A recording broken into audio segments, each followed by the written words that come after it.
আসসালামু আলাইকুম ওয়া রাহমাতুল্লাহি ওয়া বারাকাতুহু। আশা করি সবাই ভালো আছেন। আমি আপনাদের দোয়ায় ভালো আছি। আজকে একটি নতুন ভিডিও নিয়ে হাজির হলাম।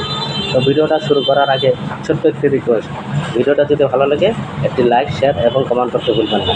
তো ভিডিওটা শুরু করা যাক। কাজী যখন বিয়ের কাবিননামে টাকার পরিমাণ লিখছিল, হঠাৎ বিয়ের কনে কাজীর কাছ থেকে কলম কেড়ে নিয়ে বলল, আমার কাবিননামায় আমি যা লিখবো আমাকে তাই দিতে হবে। গরিব ছেলেটা মেয়েটাকে প্রচুর ভালোবাসতো।